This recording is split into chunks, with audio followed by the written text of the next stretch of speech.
Breaking news Tirupati జిల్లాలో Narayana school bus బోల్తా పడింది. బోడిలింగలపాడు వద్ద బస్సు అదుపు తప్పింది. ప్రమాద సమయంలో బస్సులో 30 మంది విద్యార్థులు ఉన్నారు.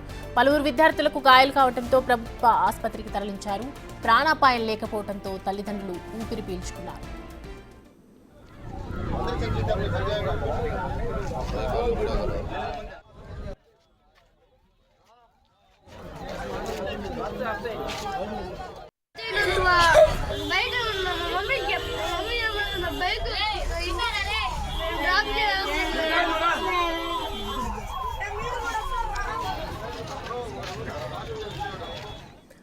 తిరుపతి జిల్లాలో నారాయణ స్కూల్ బస్సు బోల్తా పడింది. దానికి సంబంధించిన విజువల్స్ ఇప్పుడు చూస్తూ ఉన్నాము. బస్సు పూర్తిగా ఒక ఘాట్లో పడిపోయినట్లుగా తెలుస్తూ ఉంది. విద్యార్థులంతా కూడా ప్రమాదం నుంచి అదుపు తప్పి బయటపడడంతో ప్రమాద సమయంలో పిల్లలందరూ కూడా భయాందోళనకు గురవుతున్నటువంటి పరిస్థితి.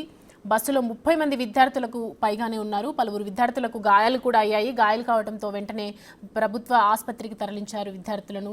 ప్రాణాపాయం లేకపోవడంతో తల్లిదండ్రులందరూ కూడా ఒక్కసారిగా ఊపిరి పీల్చుకున్నారు.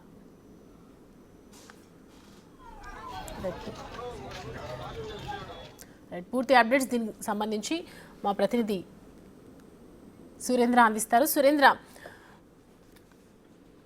తిరుపతి జిల్లా తడమండలం బోడిలింగాలపాడు జాతీయ రహదారి పైన నారాయణ స్కూల్ వెళ్తున్నటువంటి బస్సు ఒకసారిగా అదుపు తప్పి బోల్తా పడింది. అయితే ఈ బస్సులో మొత్తం 30 మంది విద్యార్థులు ఉన్నారు. పలువురికి అయితే చిన్న చిన్న గాయాలైనటువంటి వారిని దగ్గరలో ఉన్నటువంటి సూళ్లూరుపేట తాడా హాస్పిటల్ కి తరలించి అక్కడ వైద్యం అందిస్తున్నారు. అయితే జరిగినటువంటి బస్సు బోల్తా యాక్సిడెంట్ లో ఎవరికి కూడా ఎలాంటి ప్రాణాపాయం లేకపోవడంతో ఇటు స్కూల్ యాజమాన్యం తల్లిదండ్రులు కూడా ఊపిరి పీల్చుకున్నారు. అయితే ఈ యొక్క బస్సు బోల్తాకు సంబంధించి ఈ యొక్క నిర్లక్ష్యం వల్లే, డ్రైవర్ నిర్లక్ష్యం వల్లే ఇదంతా కూడా జరిగిందని చెప్పి, అందులో బస్సు కూడా కొద్దిగా పాతగా ఉండడం, ఆ బ్రేక్ కూడా సరిగా పడకపోవడం వల్లనే ఈ యొక్క యాక్సిడెంట్ కూడా జరిగిందని చెప్పి కూడా తెలుస్తా ఉంది. అయితే ఇటు సూళ్లూరుపేట నియోజకవర్గానికి సంబంధించి ఎన్నో యాక్సిడెంట్లు ఇలాంటి స్కూల్ బస్సులు జరుగుతున్నా గానీ అక్కడ ఉన్నటువంటి ఆర్టీఓ అధికారులు నిర్లక్ష్యం వహిస్తున్నారని చెప్పి తల్లిదండ్రులు అయితే ఆరోపిస్తా ఉన్నారు. అయితే ఇటు మొత్తం మీద కూడా ఒక భారీ ప్రమాదం నుంచి తప్పించుకున్నారని చెప్పి అని చెప్పుకోవచ్చు. ఇటు ప్రస్తుతం అయితే సూళ్లూరుపేట ప్రభుత్వ ఆసుపత్రి, అదేవిధంగా పక్కనే ఉన్నటువంటి ఆసుపత్రులు అయితే గాయాలైనటువంటి విద్యార్థులు అయితే చికిత్స తీసుకుంటున్నారు. ఎవరికైతే ఇప్పటి వరకు ప్రాణాపాయం లేదని అయితే వైద్యులు చెప్తున్నారు. సో ప్రజెంట్ డ్రైవర్ ఎక్కడ ఉన్నారు అంటే యాజమాన్యం దీనికి సంబంధించి ఏమైనా యాక్షన్స్ తీసుకుందా? బస్సు ఆల్రెడీ రిపేర్లో ఉంది అంటే బ్రేక్స్ సరిగ్గా లేవు అని చెప్తూ ఉన్నారు కదా. తల్లిదండ్రులు అయితే బస్సుకు పైనట్టు కూడా ఇటు పోలీసులకి ఇటు ఆర్టీఓ అధికారులకి కంప్లైంట్ ఇచ్చినట్టుగా తెలుస్తా ఉంది. బస్సు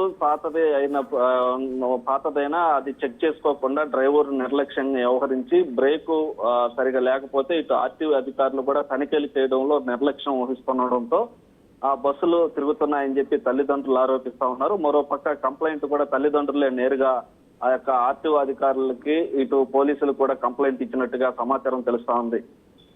సురేందర్, ప్రస్తుతం పిల్లల పరిస్థితి ఏ విధంగా ఉంది? కొంతమందిని గాయాల పాలైన వాళ్ళని హాస్పిటల్కి తరలించారు. బస్సులో మొత్తం 30 మంది ఉండగా బస్సు స్లోగా వెళ్తున్నటువంటి క్రమంలో పక్కనే ఉన్నటువంటి చిన్న తూము అంటే కాలువ లాగా ఉంటుంది. ఆ కాలువలో నెమ్మదిగా పడడంతో అయితే పెద్ద ప్రమాదం జరగలేదు. పిల్లలందరికీ కూడా చిన్న చిన్న గాయాలయ్యి ఆ గాయాలైనటువంటి వారందరినీ హాస్పిటల్లో చికిత్స అందిస్తా ఉన్నారు. ఇప్పుడు వరకు అయితే ఎలాంటి ప్రాణాపాయం లేదు. ప్రాణాపాయ స్థితిలో కూడా ఎవరూ లేరని ఇటు వైద్యులు అయితే చెప్తున్నటువంటి పరిస్థితి ఉంది. Thanks for the update Surendra.